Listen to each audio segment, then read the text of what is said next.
বই হলো আমাদের জীবনের একটি অবিচ্ছেদ্য অংশ।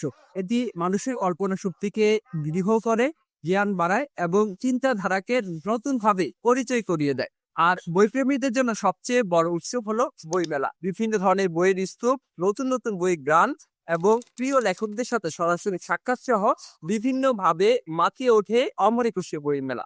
স্কিলোফির আজকের এই ভিডিওতে আমরা জানবো বইমেলা কি, বইমেলার পেছনের ইতিহাস এবং বইয়ের পাশাপাশি আর কি কি পাওয়া যায় সেসব সম্পর্কে বিস্তারিত তথ্য। বইমেলা হলো একটি বইয়ের মেলা যেখানে বিভিন্ন প্রকাশনী সংস্থা, লেখক এবং পাঠকরা একত্রিত হন এবং বই বিক্রি, প্রকাশনা এবং প্রদর্শন করা হয়। এটি সাধারণত একটি বার্ষিক উৎসব হিসেবে পালিত হয় এবং বইপ্রেমীদের জন্য একটি বিশেষ আয়োজন।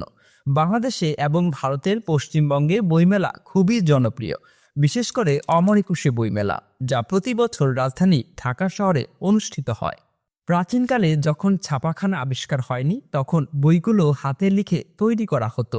প্রাচীন গ্রিস, রোম, চীনে জ্ঞান চর্চা এবং বই বিনিময়ের জন্য ছোট মেলা বা মিলন মেলা অনুষ্ঠিত হতো। যদিও এগুলো আনুষ্ঠানিক বইমেলার মতো কিছুই ছিল না, তবে শিক্ষাবিদ, পণ্ডিত এবং পাঠকেরা একত্রিত হয়ে বই বিনিময় এবং আলোচনা করতে 1840-এর দশকে জার্মানি ফ্রাঙ্কফুর্ট বইমেলা আধুনিক বইমেলার ভিত্তি স্থাপন করে। এটি বিশ্বের প্রথম আন্তর্জাতিক বইমেলা হিসাবে পরিচিত এবং আজও বিশ্বের অন্যতম বৃহত্তম বইমেলা। মূলত প্রকাশনা শিল্পকে উন্নতি করার উদ্দেশ্যে এটি শুরু হয়।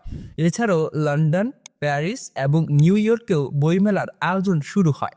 দক্ষিণ এশিয়ায় বইমেলার আধুনিক সাংস্কৃতিক মূলত ঔপনিবেশিক যুগের পরে বৃদ্ধি পেতে শুরু করে। বিশেষ করে ভারতে 1970 সালে কলকাতা আন্তর্জাতিক বইমেলা শুরু হয়, যা দক্ষিণ এশিয়ায় প্রথম আন্তর্জাতিক মানের বইমেলা হিসেবে গণ্য করা হয়। বাংলাদেশে বইমেলার সবচেয়ে উল্লেখযোগ্য দিক হল অমর একুশে বইমেলা, যা ভাষা আন্দোলনের স্মৃতির প্রতি শ্রদ্ধা জানিয়ে 1972 সালে ঢাকা বিশ্ববিদ্যালয়ের বাংলা একাডেমি প্রাঙ্গণে শুরু হয়। এই বইমেলা ফেব্রুয়ারি মাসে আন্তর্জাতিক মাতৃভাষা দিবস উপলক্ষে অনুষ্ঠিত হয় এবং বর্তমানে বাংলাদেশের সবচেয়ে বড় এবং প্রসিদ্ধ বইমেলা হিসেবে পরিচিত।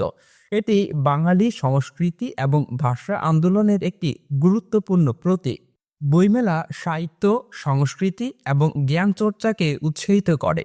এটি মানুষের মধ্যে বই পড়ার অভ্যাস বাড়ানোর জন্য এবং সাংস্কৃতিক ঐতিহ্যকে রক্ষা করার জন্য বইমেলা আয়োজন করে। বইমেলায় প্রকাশকরা তাদের নতুন বই প্রকাশ করে এবং পাঠকের সামনে প্রদর্শন করে, যা নতুন লেখকদের পরিচিতি এবং সৃজনশীল কাজকে উৎসাহিত করে।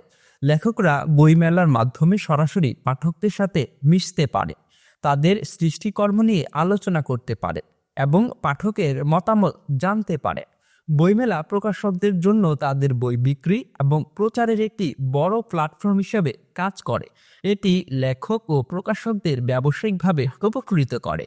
বইমেলা একটি সামাজিক উৎসবের মতো কাজ করে, যেখানে বিভিন্ন পেশার এবং বয়সের মানুষ একত্রিত হয়ে বই এবং জ্ঞান চর্চা নিয়ে আলোচনা করে। এটি মানুষকে একে অপরের সাথে সংযুক্ত করতে সহায়তা করে। বইমেলায় বইয়ের পাশাপাশি আরও কি পাওয়া যায়? বইমেলায় প্রধানত বই এবং প্রকাশনার সঙ্গে সম্পর্কিত বিভিন্ন সামগ্রী পাওয়া যায়, যেমন বাংলা ও বিদেশি সাহিত্যিকদের নতুন ও পুরনো উপন্যাস, বিখ্যাত কবি এবং নতুন লেখকদের কবিতার বই, ছোট গল্প এবং গল্প সংকলন, সমাজ, রাজনীতি, ইতিহাস, অর্থনীতি ইত্যাদি বিষয়ে প্রবন্ধ ও গবেষণামূলক বই, শিশুদের জন্য রঙিন গল্পের বই, শিক্ষা ও মজার ছড়া, বিজ্ঞান ও প্রযুক্তি বিষয়ে সাধারণ এবং বিশেষজ্ঞ বই, বিভিন্ন ধর্মীয় গ্রন্থ এবং ধর্মীয় আলোচনার বই অমর একুশে বইমেলায় পাওয়া যায়। এছাড়াও ডিজিটাল কিছু বই, ইবুক এবং লেখক ও কবিদের সাথে সরাসরি আড্ডা দেওয়া যায়। একই সাথে তাদের সাথে ছবি তুলে মুহূর্তগুলো স্মরণীয় করে রাখা যায়। দেশ বিদেশে আলোচিত বিষয় নিয়ে সবসময় ভিডিও পেতে স্কিলোফির সাথেই থাকুন। আর অবশ্যই সবার আগে আমাদের সব ভিডিও দেখতে স্কিলোফি চ্যানেলটিকে এখন সাবস্ক্রাইব করুন এবং পাশে থাকা বেল আইকনটিতে ক্লিক করতে ভুলবেন না।